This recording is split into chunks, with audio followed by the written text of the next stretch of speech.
The camera was never supposed to be on that night. It had been left running by accident. Or maybe not by accident, I still can't decide. I had been filming time-lapse of the plants in our living room. I know, weird hobby. Something about watching ivy slowly curl toward the sun made the silence in our home feel less sharp. But that night, I didn't mean to record anything.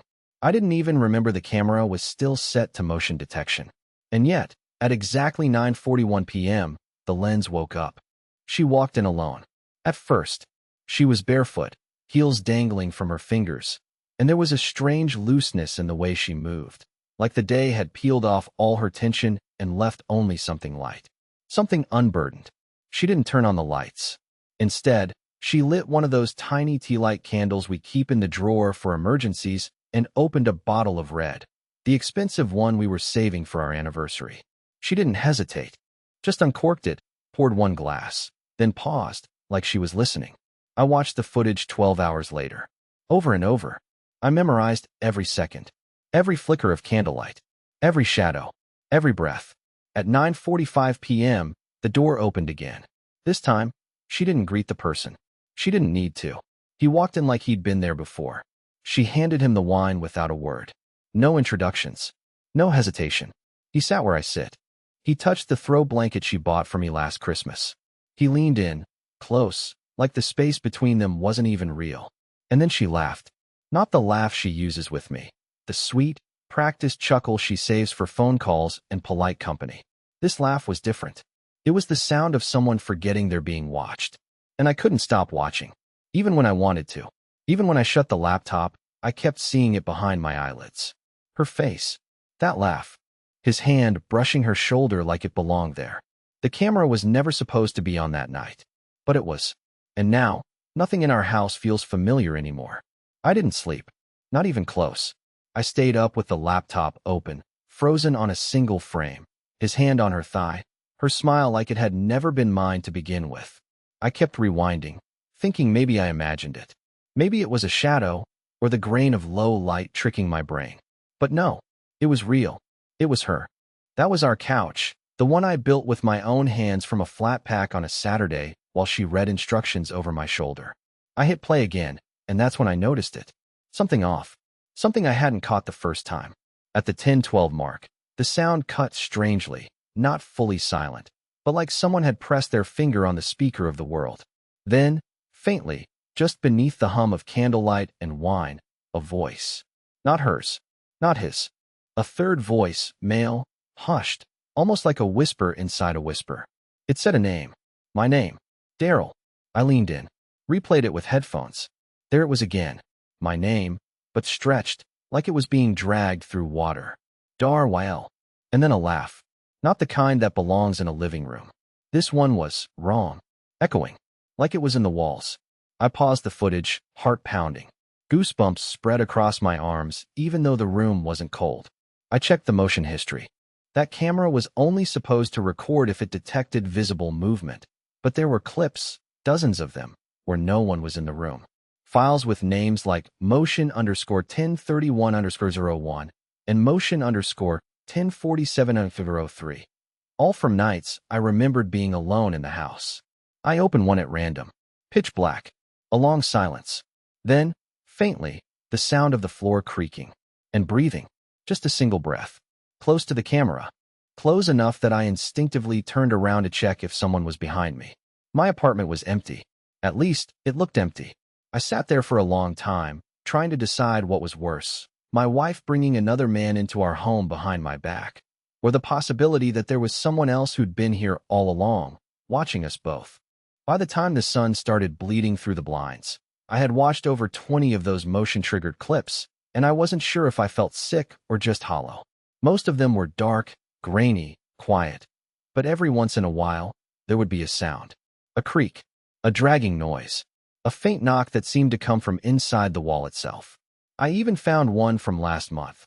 A night when I remember being home alone, eating cold noodles, and watching reruns in the living room. The camera caught me on the couch, exactly where I thought I was. But what made my stomach twist wasn't me. It was what showed up in the reflection of the TV screen. Behind me, just for a second, something moved. It wasn't detailed. It didn't even have a shape I could describe. Just a distortion, like someone had stepped through the air and bent it around themselves. I paused it, zoomed in. Nothing. But then I watched it again, this time frame by frame. At exactly 18 seconds in, the screen went almost imperceptibly darker, like something passed between me and the hallway light behind me. But in the actual shot of the room, nothing. The light never dimmed. The hallway stayed empty. It only changed in the reflection. I got up and went into the living room, the same one I'd seen on screen all night. I stood in front of the TV, looked behind me, looked at the walls, the ceiling, nothing. Just silence and dust, and the faint scent of burned-out candles.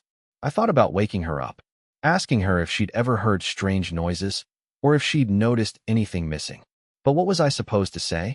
Hey, sweetheart, sorry to interrupt your affair, but there might be a ghost in the hallway? No, that wasn't an option. Besides, she wasn't home. I had almost forgotten. She never came back to the bedroom last night. The camera didn't catch them leaving either. Just silence after that moment on the couch, like they both dissolved into the air. I checked her location on my phone. Still offline. No messages. I called. Straight to voicemail. And suddenly, something occurred to me that made my blood run cold. The camera only records when someone walks past it. I had set it to delete clips after 12 hours unless manually saved. The last recording it captured, the one of her and Leon, was still there. But no footage showed them leaving. No goodbye. No door opening. Just 32 minutes of whine, laughter, whispers, and then nothing. As if they were swallowed whole by the room. By the next morning, I had stopped pretending this was just about cheating. Something was wrong on a level I couldn't explain, but couldn't ignore either. I knew I needed to do something. Confronting her was pointless if she wasn't even home. And checking the footage over and over was starting to feel like watching a car crash in slow motion. So instead, I decided to find him, Leon. Her boss. The man who sat on my couch like it was his own. I knew where she worked. I dropped her off at the office before, even brought her lunch once or twice. It was one of those glassy, modern buildings downtown where everyone looks too busy to make eye contact. She'd always talked about how Leon runs the place, how he was tough but fair. I parked across the street, waited until people started going in, and followed a woman holding a clipboard through the door, pretending I belonged. I made my way to the front desk and asked the receptionist if I could speak to Leon. Didn't even give a last name. Just said, Leon, the manager. The woman blinked at me like I'd asked for a unicorn. We don't have a Leon here, she said. I tried again. You know, tall guy, dark hair, beard. He runs the department my wife works in. Ava Miller? This time, her expression changed, but not the way I expected. It wasn't recognition. It was confusion. And then something worse, sympathy. I'm sorry, she said slowly, like I was fragile. We don't have anyone by that name here. Not in any department. I thought maybe I had the wrong building, so I asked to see a company directory. She pulled it up on her screen, rotated it toward me. I scrolled through it 3 times. Ava's name wasn't listed. Not under marketing. Not under HR. Not under anything. Are you sure? I asked, suddenly sweating. She's worked here for almost 4 years. Blonde, sharp jawline. Usually wears a gold watch on her left wrist. The receptionist hesitated, then leaned in. I've worked here 6 years. I know everyone on this floor. There's no Ava Miller. I left before she could ask more questions. I didn't know what to think.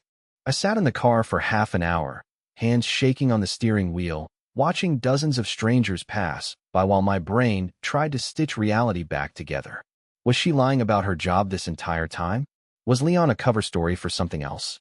But then, who was the man in my house? I went back home in a haze and pulled up the camera footage again. This time, I watched it with a new lens, not for betrayal, but for evidence. For answers. Something, anything, that could ground me back to logic. I paused it at the moment Leon walked in. His face, clear as day. I took a screenshot and reverse image searched it. Nothing. No LinkedIn. No corporate bio. No social media. Not even a face match to stock photo databases. He wasn't just off the grid. It was like he'd been scrubbed from existence. And then I looked at the timestamp more closely. The moment he stepped into the frame, 9:45 p.m. The exact same time all the lights in the house flickered. The exact same second the temperature in the room had dropped enough for me to feel it in my skin, even in the bedroom. I hadn't thought about it until then. But now it clicked. He didn't come in from outside. He appeared. I told myself I'd confront her the second she walked through the door. I even rehearsed it. No yelling, no begging, just cold questions with nowhere to run. I sat at the kitchen table for hours, phone in hand, the wine glass she used still resting on the counter, lip print untouched. But she never came home. By noon the next day, I started calling her friends, people I barely spoke to, but names I remembered from parties and holiday cards. I kept it casual, careful. Just said I hadn't heard from Ava. Asked if she'd mentioned any trips or time off. One by one, I got the same answer. I haven't seen her in weeks. Not days. Weeks. I tried texting her phone again, even though I knew how that would go. But this time something changed. The message didn't say not delivered. It didn't go straight to voicemail. It went through. 3 dots even popped up. Typing. Then gone. No message. My heart started racing. I grabbed my laptop and opened the location tracker we both agreed to use after she once lost her phone on a hiking trip. She always kept it on. She was paranoid about losing things. The icon blinked. Active. Still inside the house. I stood up so fast I knocked over the chair.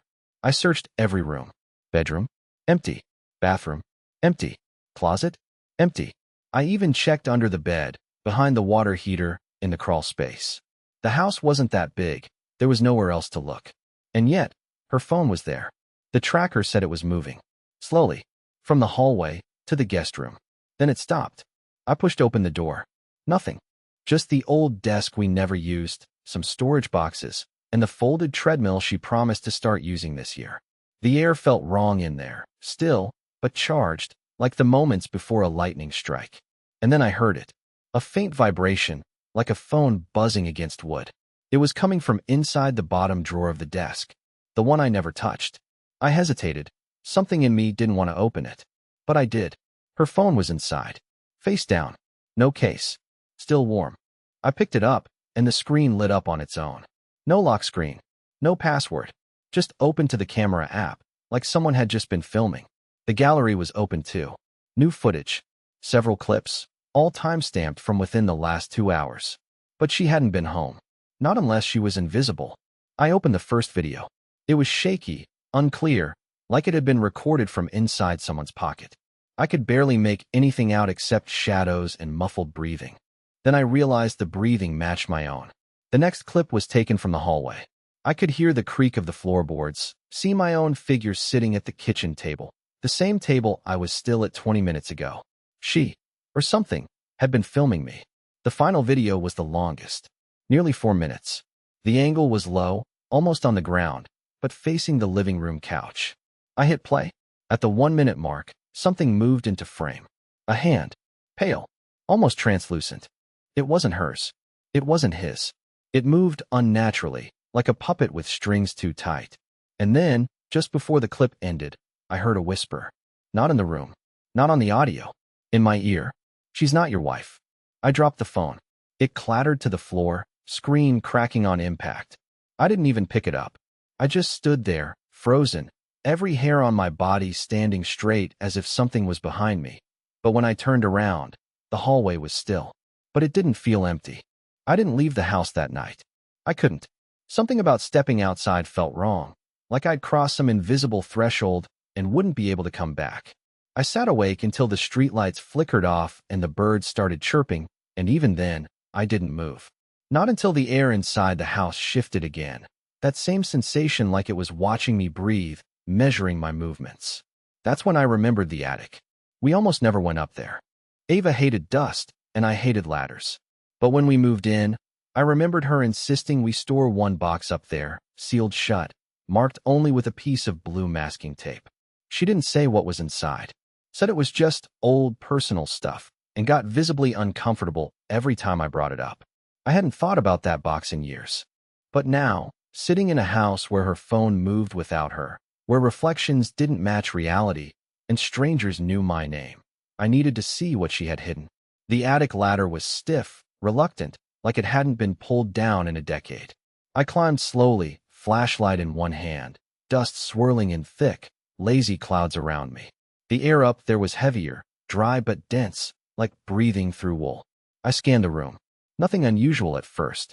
A few old Christmas bins, a suitcase I didn't recognize. And then, in the far corner, half covered with an old sheet, the box. It was smaller than I remembered, taped tightly shut, but the edges were worn, like it had been opened and resealed more than once. I crouched beside it, and that's when I saw it. There were two names written on the masking tape, one written over the other. The bottom name, faded and scratched out so aggressively it tore the tape, was Clara. Written above it, in Ava's handwriting, Ava Miller. I froze.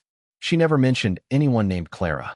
I opened the box carefully, expecting maybe journals, childhood photos, maybe something weird but explainable.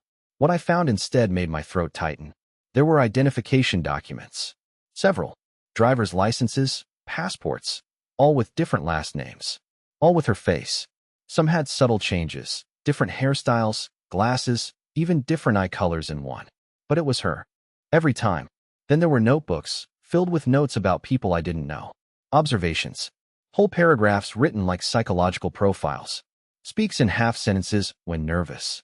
Favors left ear when on phone. Gullible under emotional stress. Test scenario B2 again. One entry was labeled with my name. It wasn't long. Just 3 lines. Daryl. Predictable. Low threat. I dropped the notebook and backed away like it had burned me. My heart was hammering against my ribs now, not just from fear, but humiliation. I didn't know who I had married. I didn't know if I ever had. Then I saw the envelope, the only thing in the box that looked brand new. No dust, no fading. Just my name. Only my name. I opened it with trembling fingers. Inside was a photo. It was taken from above, clearly from inside the attic. Looking down through a crack in the ceiling. It showed me asleep in bed. Alone. No one else was beside me. But I remembered that night. I remembered her laying there next to me. Her breathing. Her warmth. At least, I thought I did. Suddenly, the attic floor creaked behind me. I turned. Nothing. Just insulation and shadows. But the air had changed again, and I wasn't sure anymore if I was ever really alone in this house. I didn't leave the attic right away. I sat there for nearly half an hour, the photo still in my hand, heart thudding like a war drum in a tunnel. The idea that someone, she, had been watching me sleep from inside the ceiling was beyond violation. It was madness. But even worse than what I saw was what I couldn't make sense of. The second name, Clara. The identities. The notes about me. It all felt staged, scripted, like I'd stumbled into a performance that had been running long before I ever took a seat in the audience. And if I was only just reading my cue now, then what role had I been unknowingly playing this entire time? When I finally came back downstairs, the house was silent, as usual, but now it felt expectant, as if the walls themselves were waiting for something. I was halfway to the kitchen when the doorbell rang. Just once. One short, sterile ding. I didn't move at first. No one ever rang our doorbell. Not at that hour. I walked to the door and looked through the peephole. No one. But there was a small cardboard box on the doormat. Unmarked. No shipping label. No return address. Just plain brown cardboard, like someone had hand-delivered it and vanished. I brought it inside, set it on the coffee table, and stared at it for a long time. I didn't want to open it. My hands were already trembling again.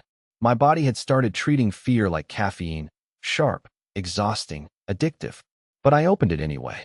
Inside was a single USB drive and a note, printed in large, cold font. You need to see what she was before you. No signature. No explanation. I plugged the drive into my laptop like I was disarming a bomb. It contained one file. A video. 57 minutes long. Titled September_Clara_full. I hit play. The footage was low resolution, like it had been recorded on an old handheld camcorder. There was no timestamp, but the trees outside the window were green and full.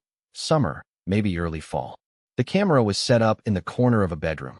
The bedroom was mine. Or at least, it looked identical. Same curtains. Same wall color. Same warped baseboard under the radiator. But the furniture was different. Cheaper. Older. Still, unmistakably, the same room. The same house. I fast-forwarded. Nothing happened for the first 20 minutes. Just the empty room. Until the door opened and a man walked in. It wasn't me. He was maybe mid-30s. Messy dark hair. Glasses. Nervous energy. He was talking to someone off camera, smiling too wide. Then she entered the frame. Ava. Or Clara. She looked the same. Mostly. Same eyes, same mouth, same posture. But her energy was different. Colder. Measured. She smiled, but not like she meant it. The man reached for her hand. She let him, then sat on the bed without speaking. I kept watching. They spoke about nothing. Dinner, errands, some meeting he had at work. She didn't speak much. She nodded a lot, as if learning his patterns. At minute 36, he left the room. The camera kept rolling. She stayed seated on the bed, still, eyes staring straight ahead. No blinking, no shifting. And then she turned to look directly into the camera, as if she'd known it was there the whole time. The final 3 minutes of the video were just her, sitting there, staring into the lens. No movement, no emotion, until, at the very end, she whispered a sentence so quietly I had to replay it 4 times to understand it. "He'll find this one too." Then the screen went black. I yanked the USB out, heart racing, breath shallow. I didn't know who the man in the video was, but I knew what had happened to him. It didn't need to be shown. She was doing it again, repeating something, playing out a loop, one house, one man, one performance at a time. I felt sick, violated, small. Then my phone buzzed on the counter. One new text. No number. Just a message. "Why did you go into the attic?" I didn't reply to the message. I couldn't. My thumbs hovered over the keyboard, but there was nothing to say. No questions left to ask that wouldn't unravel me further. I sat on the edge of the couch, listening. Not for voices, not for creaks or static, but for something deeper. The silence between things. And that's when I realized it had changed. The house had always felt like it was waiting for something. Watching. Breathing. But now it felt still. Like the air had gone neutral. I packed a bag slowly, deliberately. Not like a man running. Like a man walking away from a dream that was never his. I took only what I needed: wallet, clothes, laptop, that cursed USB drive. I didn't take her things. I didn't open another drawer. I didn't check the attic again. Whatever she was, or had been, wasn't mine to confront anymore. As I stepped toward the front door, I saw something that stopped me cold. Her phone. It was sitting on the kitchen counter, screen face up. Unlocked. Waiting. One final notification popped up as I walked past it. Location sharing turned off. I stared at the words for a long moment, then smiled. Not because I understood, but because it was over. She let me go. No more tests. No more late-night footage. No more whispers in the walls. She had done whatever she came to do, and now it was finished. That thought, that maybe, somehow, I passed whatever this was, gave me peace I hadn't felt in weeks. I walked out the door, locked it behind me. I never returned to that house. I sold it a month later, remotely, to a real estate group that didn't ask questions. I stayed with a friend out in the country for a while, started therapy, deleted every video except the one from the attic. I keep it on a flash drive in a locked drawer, not because I need it, but to remind myself I didn't imagine it. Sometimes, I still think about her. Not with anger, not even with sadness, just quiet curiosity. Who she really was, what she was doing, what she was. I'll never know, and I've learned that's okay.